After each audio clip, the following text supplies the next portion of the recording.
taking the stand and witnessing before God and implementing and standing for the ethical and spiritual principles of the Quran and the Sunnah of the Rasul was going to become a major task for Abdullah. The very Sunnah had now been desecrated by Yazid, as the sister had already mentioned. But the Imam said no. No means no. Enough is enough. The status quo is not acceptable. He took a risk. My brothers and sisters, he would pay the price for this risk. His companions would pay the price. His children would pay the price. His daughters would pay the price. His sisters would pay the price. But they were all ready to pay that price. All of them. Meaning, wheresoever the journey towards my Lord may take me, I am ready to go there. This unwavering strength derived from the conviction that the Imam had in the oneness of Allah subhanahu wa ta'ala. In the notion that God is one, His power is one. My destination is one. My origin is one. Thus I owe my allegiance to the one. My bay'ah is to the one. And through this conviction, he was able to do what he did on the day of Ashura. Otherwise, it would seem crazy, wouldn't it? It would seem psychologically disturbing, wouldn't it? Without the element of the burning furnace of the love of Allah subhanahu wa ta'ala. But anyhow, mystics and martyrs are rarely understood, aren't they? In every religious tradition, they're either suicidals or they're paragons of justice and fair play in the name of God. Right? Depends how we see the world. Right? If we see the world from a completely materialistic, utilitarian point of view, then yadha billah, these martyrs would be nothing but, according to some sociologists, psychologists, these kinds of people have a mental disorder. Of course, we don't prescribe to that view because we have a belief in the oneness of God. And this stand at Ashura cannot be understood without looking at Dua Arafah again. Dua Arafah is the dua which the Imam recited when he came out of his fustat at the plains of Arafah. ثُمَّ رَفَعَ يَدَيْهِ, and he lifted his hands to the sky. And listen to what he says, right? He says, Allahumma inni arghabu ilayka shaddu bil rububiyyati laka. He says, oh Allah, I seek to journey towards you. I'm paraphrasing it. And I testify to your divinity, to your rububiyyat, to your divinity and awe and power which fills the entire universe. مُقِرًّا بِأَنَّكَ رَبِّي وَأَنَّ إِلَيْكَ مَرَدِّي. And I have absolute certainty. Muqarran, they say in Arabic, is like, there's a long discussion on the word muqarran, but it's when something is implanted within something. Like an embryo is implanted and it's growing within someone. The Imam is saying that my conviction in you is like that. It's something implanted within me, growing within me. It's not moving anywhere. It's at the very core of my being. Mukarran annaka rabbi, that you are my Lord, wa anna ilayka maraddi, and you are my final destination. Right? Thus, as he sat on the ground, gasping for air, covered in blood, he was at peace, because he knew, wa anna ilayka maraddi, you are my destination. You are my final destination. And this is really the sort of ecstasy of mysticism, isn't it? On the day of Ashura. Isn't it? It's very, very powerful. There's so many things that we could derive from here from the viewpoint of philosophy and mysticism. That his child had been butchered. He had blood all over his hands, as it's reported in the sources. Yet he says, Inna lillahi wa inna ilayhi raji'un. That he knew he was on a journey to Allah subhanahu wa ta'ala. And nothing would perturb him from swerving off that course.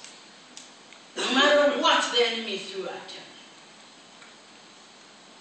And as we gather on the day of Ashura, as we did just 40 or so days ago, which is a little bit more than that now, isn't it? Imam al-Raqir, it's related in the Misbah of Tulsi, tells Muhammad ibn Sinan to recite the following on the day of Ashura. Almost as if Imam al-Raqir was envisioning the state of mind of Imam al-Hussein on the day of Ashura. Right? The Imam tells us to walk forward and backwards. This is in Misbah of Tulsi, not something some alim made up later on. It's a very early tradition narrated to Muhammad ibn Sinan al-Zahiri, where he says, Inna lillahi wa inna ilayhi raji'un ridan bi qada'illah wa tasliman li'amri. The Imam commands us to recite that we come from God and to Him we return. Satisfied is he with the order of God or the decree of Allah, and he has submitted peacefully and completely to the amr of Allah subhanahu wa ta'ala, to the order of Allah subhanahu wa ta'ala. Thus, as the perspiration of death appeared on the face of the Imam, again, I'm talking about unity on the day of Ashura here, huh? As perspiration, as it's narrated, Ziyad al-Nahiyah, as the perspiration of death appeared on the forehead of the Imam, he knew his direction. He was not perturbed again. Meaning, what the Imam is trying to say here is that he's envisioning how his grandfather was on the day of Ashura by saying, I have complete recognition and heartfelt acceptance that my journey is nearing its end and I've accepted the end of this journey. And because I realize and accept the fact that I am on a journey to God, that the liqa with my Rabb is going to be very soon, the meeting with my Lord, which Imam Zain al-Abidin describes in Dua Abi Hamza as a meeting between lovers. Habib liqa'i, as he says. Make my meeting with you to be a meeting where I meet you in a state of love and you meet me in a state of love. This certainly is reflective of the state of mind of Abu Abdullah on the day of Ashura, without a doubt.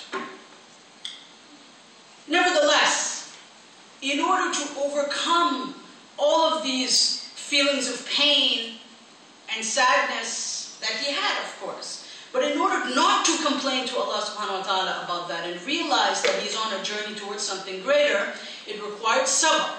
And that's what the Quran says, that the sabirin, those who are patient, say, Inna lillahi wa inna ilayhi raji'un.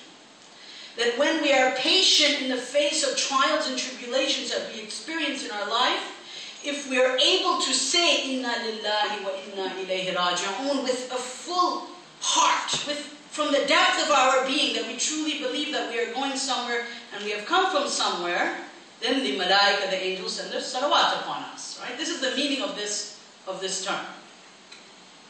And it's for this reason, again, that the angels in Ziyad al-Nahiyah, as narrated by Ibn Mash'adi al-Qummi in Kitab Mazar, from our 12th Imam, say, قَدْ عَجَبَتْ مِنْ صَبْرِكْ مَلَائِكَةُ سَمَوَاتٍ.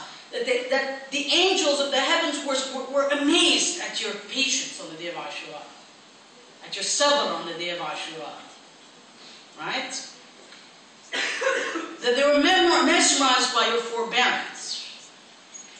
And of course that forbearance came from that deep-seated conviction in his journey to God. The second part of that statement is not only that, but I shall be pleased and content with the qada of Allah subhanahu wa ta'ala, with the decree of Allah Jalla Jalaluhu, وَرِضًا بِقَضَاءِ اللَّهِ. And as Imam al-Baqir tells us, and he is content with the decree of Allah subhanahu wa ta'ala. Now this requires some very heavy-duty discussion again, as to what the word rida means. It's a very profound concept in Islamic spirituality and in Quranic terminology, as some of you may know. But it essentially means, I'm going to try to dissect it here, that whatever holes the Imam may have had in his body, or in his emotions, or in watching his loved ones go, those holes were filled with the love of Allah subhanahu wa ta'ala, the rida of Allah, with his contentment and being pleased with what God had in store for him. Right? And this here is described really as the ecstasy of Islamic mysticism, right? Which is so often not understood by people. Salli ala Muhammad wa ali Muhammad. Allahumma salli ala Muhammad wa ali Muhammad.